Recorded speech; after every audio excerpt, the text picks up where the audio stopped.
kuna wafanyakazi wawili Dorcas na Nkechi, muda wote wao ni kuzozana tu. Sasa Nkechi ni mtu wa sifa kinoma, kaposti picha zako huko TikTok, akaandika na miliki mjengo mkali, anaishi maisha mazuri na nini, vitu kama hizo mtu wangu. Lakini Dorcas akaenda kucomment pale akasema yeye ni mfanyakazi na hana hivyo vitu ambavyo anavisema. Hiki kitu kilimkera kinoma Nkechi, kwa hiyo akamfuata Dorcas. Hawa wote wanafanya kazi kwa Madam Miranda, anawakubali kinoma yani, lakini muda wote wao ni ugomvi tu. Madam akasema nikiona tena hiki kitu, mmoja kati yenu ataondoka leo. Sawa, wakawa wamekubali. Kisha Madam akawa amesepa ise. Kecha kumalizana na Dorcas, akaahidi naye atakuja kulipa kisasi siku moja kwenye comment, wala hata asijali. Humu ndani vurugu ni nyingi mno. Karibu kwenye bonge moja la tambala mtu wangu, linaitwa Love at the Gate. Mimi naitwa Rio na hii ni Zurio TV. Usiache kusubscribe, kucomment, kushare na kubonyeza alama kengele ili uwe sehemu ya familia hii kubwa. Wakati Madam anachagua nguo, Nkechi akamwambia hii ya kijani itamfanya aonekane kama photosynthesis hivi. Kwa hiyo unanilinganisha na mimea? Hapana, na maanisha utaonekana poa. Madam akachagua gauni jingine. Nkechi akalisupport pia. Hili ukilivaa utaonekana kama malkia wa England. Shida ya Nkechi ni chawa kishenzi yani. Kila gauni ambalo Madam analishika, yeye analipa sifa kupitiliza. Akasema hili akilivaa sasa, Dr. Jide atasahau kazi yake. Atakuwa anamwangalia yeye tu.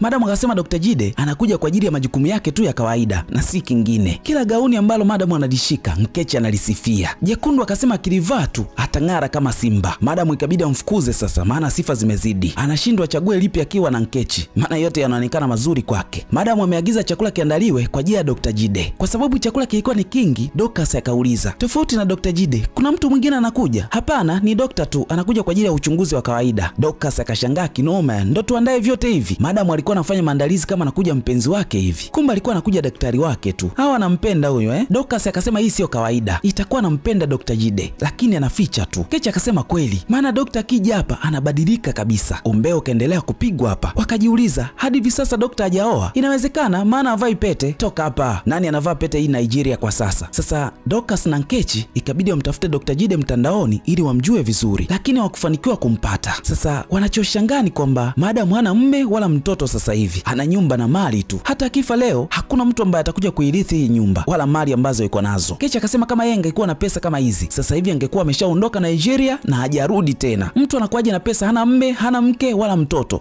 Ana enjoy vipi? Kechi akasema au nimkutanishe na mzee wangu ili aolewe na mzee wangu. Sasa mzee wako anaweza kuongea Kiingereza kama cha Madam?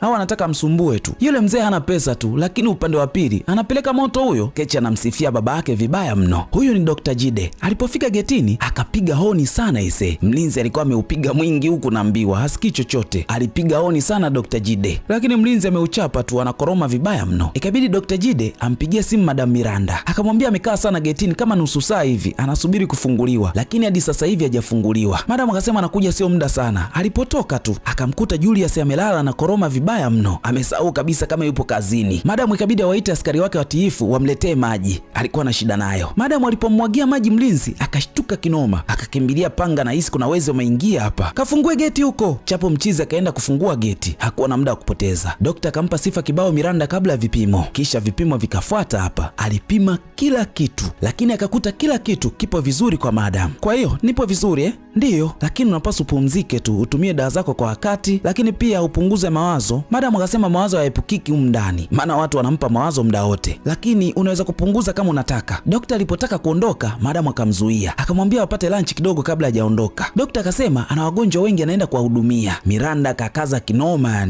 Mwisho dokta akakubali tu kupata chakula na bibie. Sasa Madam anaonekana anampenda sana dokta, akamwambia kama akiona kazi zinamchanganya basi anaruhusiwa kuja muda wowote hapa nyumbani. Dokta hakuamini kabisa. Nyumba yangu ni kimya, ina amani sana, karibu muda wowote. Dokta haamini kabisa hili. Hawa ni kama wanapendana hivi, lakini nani ataanza kumwambia mwenzake sasa? Mtiti ndo uko hapa. Mzee wa usingizi kama kawaida kauchapa na leo, akaacha na geti wazi kabisa. Sasa Madam alipofika ikabidi dereva wake ashuke aende akafungue geti. Muda huo mwana ameuchapa tu hadi gari inaingia ndani. Mwana ajitambui kabisa, anakoroma vibaya mno. Madam hakutaka kujisumbua tena, akawaita maaskari wake watiifu. Mtoeni huyo nje. Dorcas na Nkechi hawaelewi. Mtoeni nje. Sasa tutamtoaje sasa? Una maana gani? Tumbebe? Kamtupeni nje ya geti kabisa. Dorcas na Nkechi hawana nguvu za kumbeba mlinzi, lakini wamepewa amri, lazima watimize hii amri. Mwamba anakoroma tu hapo naambiwa. Miambi ikambeba ikamtupa kule. Mchizi aliposhtuka akapiga kelele huyo, akachukua panga, akahisi kuna wezi wameingia ndani. Wako wapi hao? Wako wapi wezi? Wako nje ya geti. Mwamba akakimbia kupigana na wezi. Alipotoka tu Dorcas na Nkechi wakafunga geti. Wamefanikiwa kumtupa nje mchizi kirahisi sana yani. Kuanzia leo amefukuzwa kazi kwa uzembe wake. Usingizi umemponza Julius aisee. Madam alipoingia ndani akamkuta shangazi yake Roslyn. Sasa Miranda ametengana ndugu zake kwa sababu mzee wake alipofariki wale ndugu wakagawana mali zake zote yani. Wakabakiza nyumba tu, na hata hii nyumba pia wanaitaka iuzwe ili wagawane pesa, kitu ambacho Miranda hataki kabisa kukisikia. Roslyn, toka kwangu. He, umeniita jina langu? Mimi ni dada yake baba yako, unaniita kwa jina? Nyie si mligawana mashamba mzee wakati hata mwili wake hujafika Nigeria. Shangazi anacholalamika ni kuwa wengine wanaishi maisha ya shida, yeye anaishi kama Malkia Elizabeth. Miranda akamfukuza shangazi ndani, lakini shangazi ni kiburi kinoma yani, ikabidi atumie nguvu sasa ili kumtoa nje. Sasa wakati anamtoa, Dokta naye ndo akawa anafika. Siendi popote, hii ni nyumba ya kakaangu, siondoki. Miranda, ondoka. Miranda akaona hapaswi kushindana naye hapa, akawaita maaskari wake watiifu, wakawa wamefika. Msiniguse. Kwa hiyo mnataka kunidhalilisha sio? Miranda amekataliwa na familia, anataka arithi hii nyumba peke yake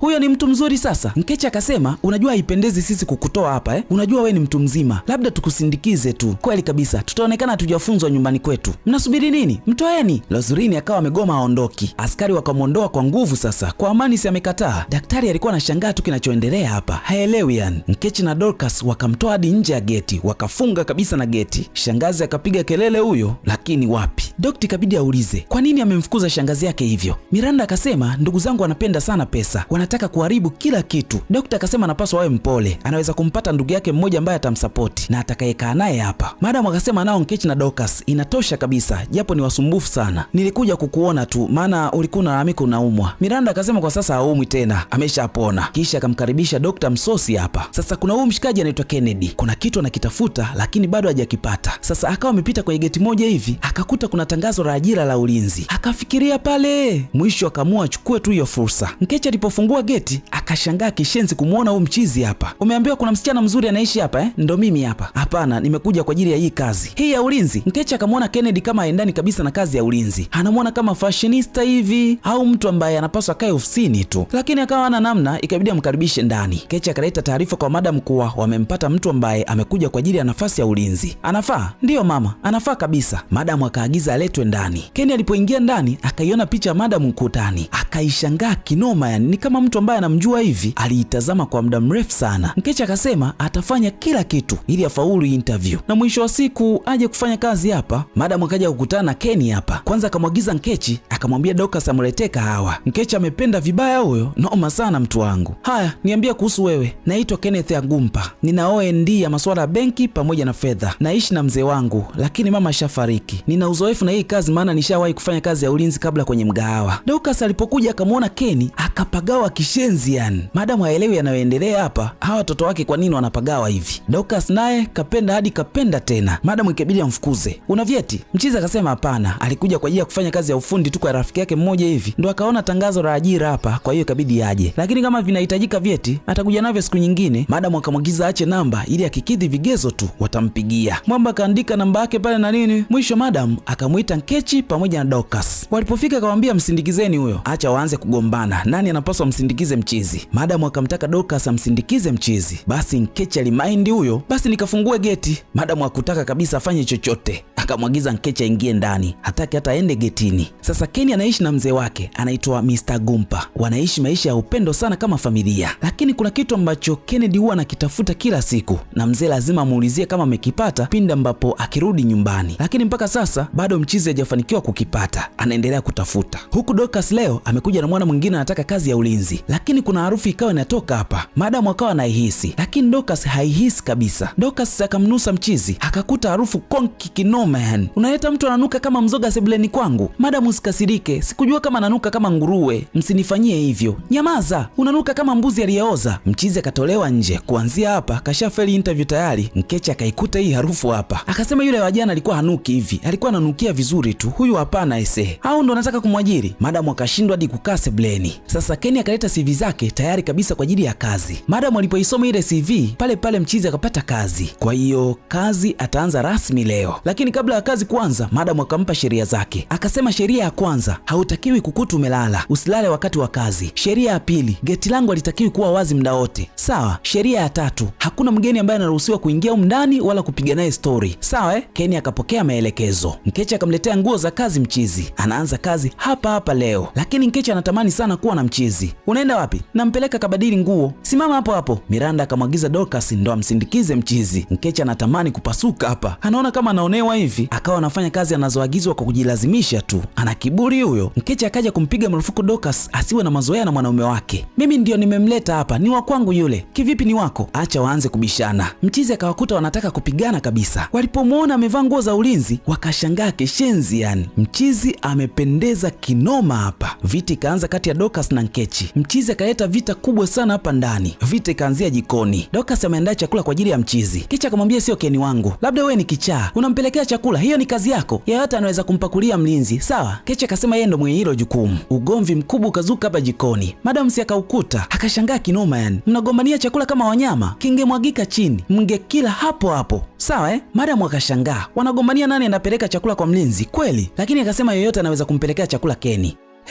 Karuhusu balaa lianze rasmi, lakini madam hakutaka kelele wala kumwaga chakula, la sivyo atawafukuza wote hapa. Sasa Dorcas akaleta chakula kwa mchizi, akasema ameandaa maalum kwa ajili ya Kenny. Mara Nkechi naye akaja na chakula chake, anataka mchizi ale chakula chake. Nkechi yeye amejaza kinoma chakula, akaweka malti 2 kwa msisitizo. Alipoulizwa akasema wanasema zinampa mwanaume nguvu, kwa hiyo ndo maana nimeweka 2. Kwa nini uweke 2? Unataka kumgeuza generator? Vya kwangu ni vizuri, wewe umemwekea maji. Kwani amekwambia ni ngamia anataka maji? Bora maji kuliko sukari nyingi. Sasa mchizi atachagua chakula cha nani? Kasheshe ndo liko hapa. Mwisho mchizi akachukua chakula cha Dorcas, lakini akasema vinywaji atachukua vya Nkechi. Hapa hakuna aliyepoteza rasmi. Ukihitaji chochote niite, sawa?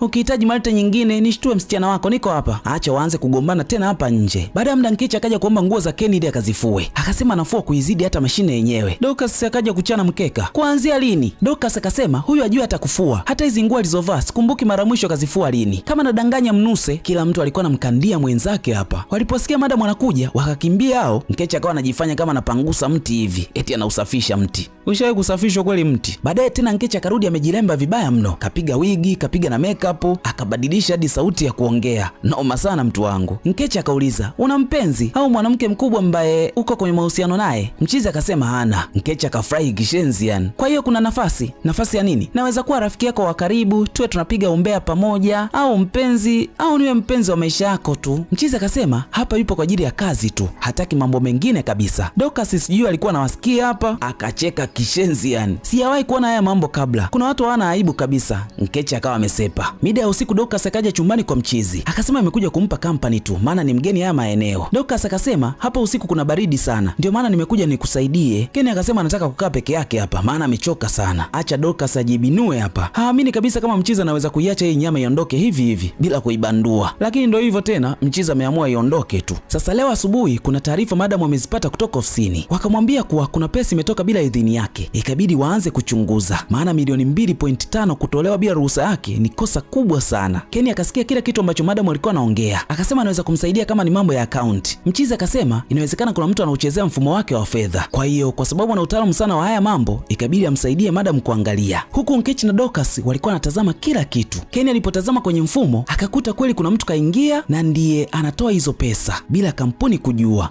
Ni nani huyo? Madam akavutiwa sana na Kenny, maana amemsaidia pakubwa mno, la sivyo angeendelea kuibiwa. Mida fulani hivi Nkechi akaja kumuuliza mwana anahitaji nini. Kenny akasema hakuna kitu, lakini kuna kitu akataka kujua kuhusu madam. Kwa hiyo ikabidi Nkechi aketi kwenye kitanda ili mchizi amuulize. Nkechi akashangaa, kwa hiyo nimekaa kwenye hiki kitanda chako ili uniulize kuhusu madam Ndiyo, nataka kumjua zaidi. Nkechi akasema madam kwa nje ni mkorofi sana, lakini kwa ndani ni mtu mwenye moyo mzuri sana. Pengine huyu ndiye mtu mpweke zaidi ambaye nimewahi kukutana naye, lakini kwa sasa nampenda Dr. Jide, kwa hiyo anafuraha kidogo hapo. Lakini kitu ambacho hapendi ni uchafu. Anataka vitu vyake vipangu vizuri yani. Ana ndugu labda mme au mtoto wake wa karibu. Kwa nini unaniuliza hivyo? Wewe ni mwandishi wa habari au? Nkechi akachoka na maswali ya Kenny. Akasema nitegemea labda utaniuliza napenda nini, nini sipendi, rangi gani ninayoipenda, hata jina langu la pili tu hulijui. Umekalia kuniulizia mambo ya madam tu. Ya nini mimi? Nkechi akupenda kabisa huu upuuzi. Kama anataka habari za madam akamuulize mwenyewe. Hataki kuongelea mtu sehemu ambapo yeye anapenda. Noma sana hii. Leo tena madam akakutana na tatizo lile lile. Wahuni wanataka kumpiga pesa. Ikabidi Kenny amsaidie tena. Mwana akapambana nayo sana hapa. Akamwambia kuna mtu ofisini kwake mpaka anataka kumpiga. Mara madam akapokea simu ya dokta, akamwambia amefika getini tayari. Kumbuka dokta anampenda sana Miranda. Alipomkuta Miranda yuko karibu na Kenny, likamshuka vibaya mno. Akaona hapa kuna kitu hakipo sawa. Miranda akasema namsaidia kitu muhimu sana. Basi dokta naelewa, yeye anawaza moyo wake tu. Sasa Kenny kabidi asepe ili dokta ongee na Miranda. Sasa mchizi akimwona Miranda tu, kujiamini kote kunaisha, hata kuongea inakuwa shida. Noma sana kwa daktari. Dokta akasema kuna wakati rangi haiji kama ilivyotarajiwa. Sijui kama umenielewa, lakini kuna watu hawajionyeshi walivyo mwanzo. Usiwaweke sana karibu yako. Miranda akasema Kenny hajafanya kosa lolote lile. Dokta akachoka kabisa, lakini ana namna tena, ikabidi akubaliane tu na hali. Mida ya kutoka, dokta akamwambia Kenny kuwa nataka ukumbuke na uweke akilini, wewe ni mlinzi tu hapa, nahitaji ulijue hilo, sawa?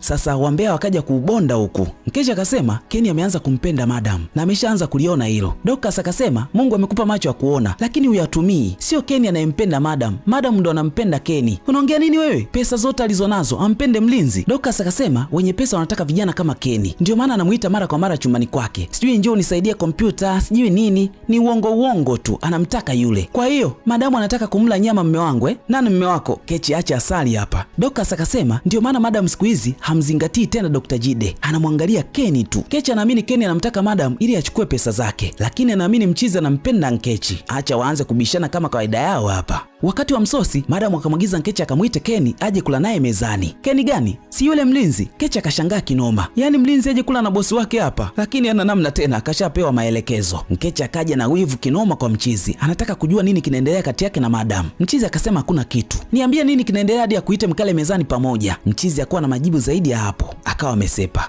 Kweli bana, mwana akaja kuungana na madam mezani. Kechi anaona wivu kishenzi yani. Kupakua tu chakula ni kipengele kizito kwake. Ana hasira huyo, yani akiweka chakula ni kama anaweka kwa hasira vibaya mno. Wakati wanakula, madam akamshukuru sana mchizi amemsaidia kumpata mtu ambaye alikuwa anamwimbia pesa zake. Hebu niambie nikufanyie nini? Mchizi akagoma. Muda wote Nkechi alikuwa anasikiliza tu. Madam akamtaka mchizi awe huru, maana hii ni nyumba yake sasa. Aliporudi getini mchizi, Nkechi akamfuata tena. Akasema madam ana mume wake, anaitwa Dr. Jide. Yuko vizuri, ana pesa, ana gari, ni daktari na ana vitu vyote ambavyo wewe hauna. Nkechi akasema madam anazeeka, wewe ni damu changa, unahitaji kijana kama wewe, kijana ambaye atakuzalia watoto wazuri. Hebu fikiria hapa pamepambwa. MC akatuita, karibu Mr. and Mrs. Kenny na Nkechi. Mchizi akasema kuna kinachoendelea, yeye anafanya kazi tu. Unasema tu, leo mmekula chakula pamoja, kesho mtaenda chumbani nyinyi, hatujui kinachofuata huko. Nkechi akaondoka akamwambia mchizi atazame uumbaji wa Mungu, namna ambavyo aliumba vizuri, asione aibu kabisa, aone vitu vinavyotikisika. Bibi akawa anatembea kwa kutikisa nyama vibaya mno.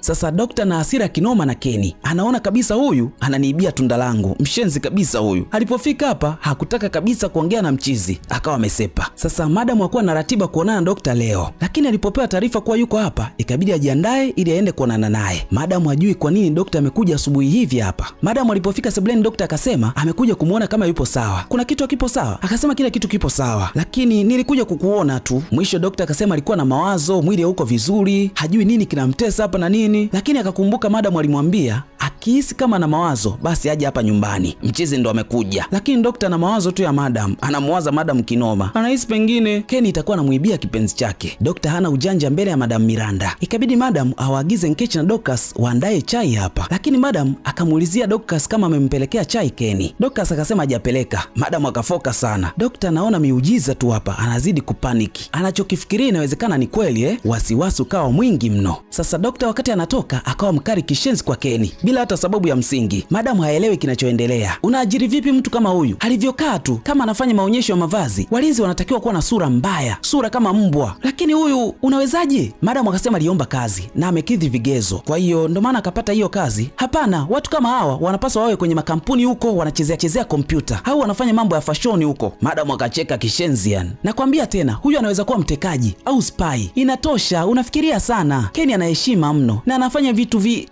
inatosha. Miranda, wewe hauoni, lakini kuna upande wangu wa pili hujaujua. Nina macho ya kiroho mimi, naweza kuona vitu vya mbele. Angalia, hawezi hata kufungua geti vizuri. Mchizi akifungua geti, dokta anaona kama amelifungua vibaya. Hapa ni wivu tu unamsumbua dokta. Acha madamu acheke. Naoma sana mtu wangu. Kenny na Dorcas si wameingia penzini bana? Hata mimi hapa nashangaa. Wameingia muda gani hawa penzini? Mbona ghafla sana? Basi ilikuwa ni shangwe tu hapa ndani baina ya hawa watu wawili. Wakati wakiwa ndani, Nkechi naye akaja na nyata hapa nje. Akakutana na Dorcas ndo anatoka. Nkechi akajua tayari mchizi amekula mzigo. Dorcas akasema Kenny ni mwanaume wake tayari na ameshafanya yake.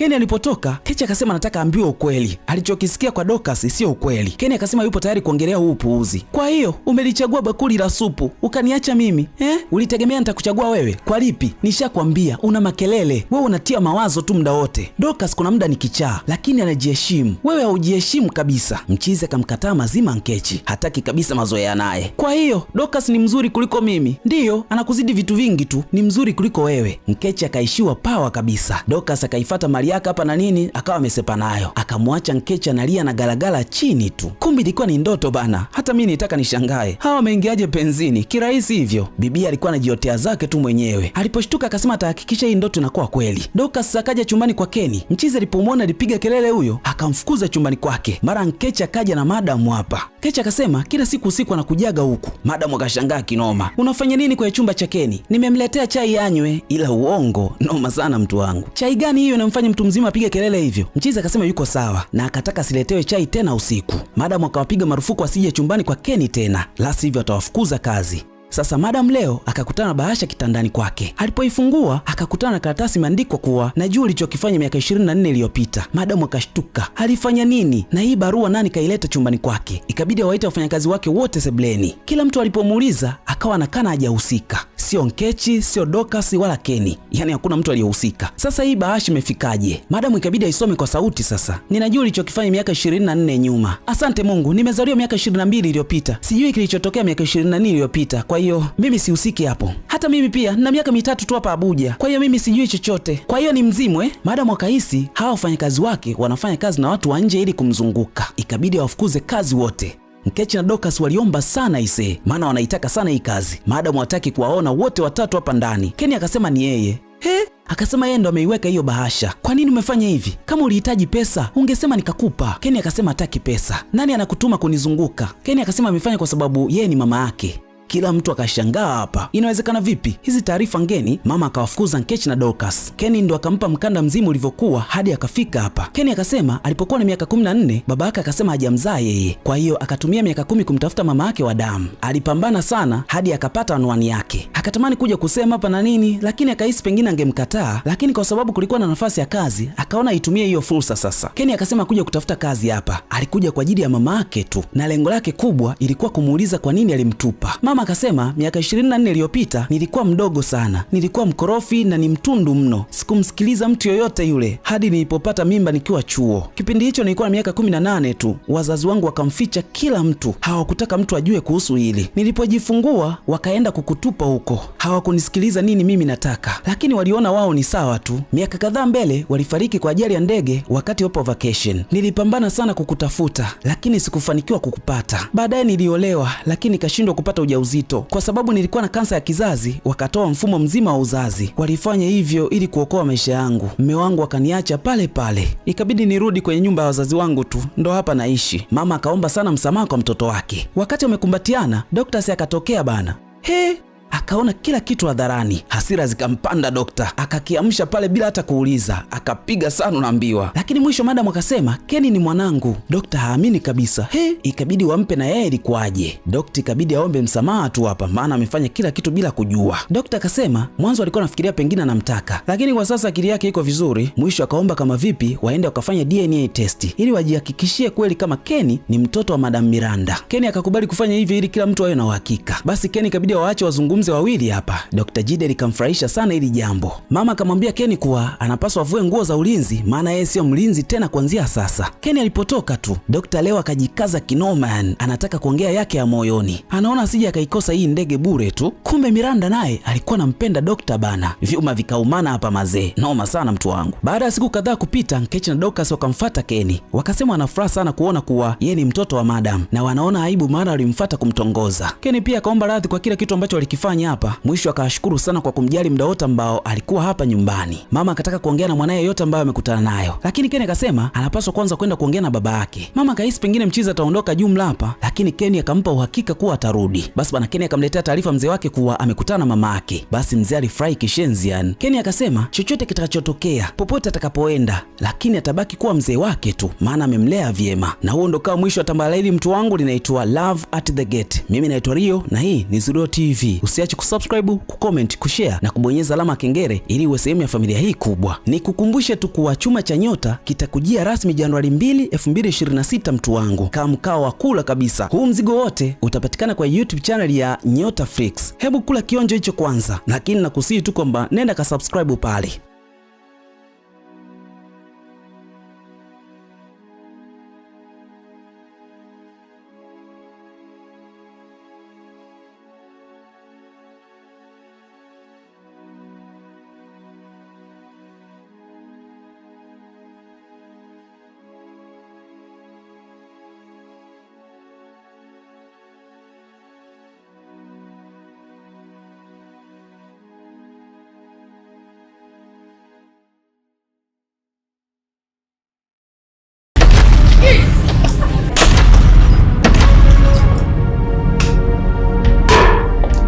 Kama tatizo ni nyota, ni nyota, ni nyota.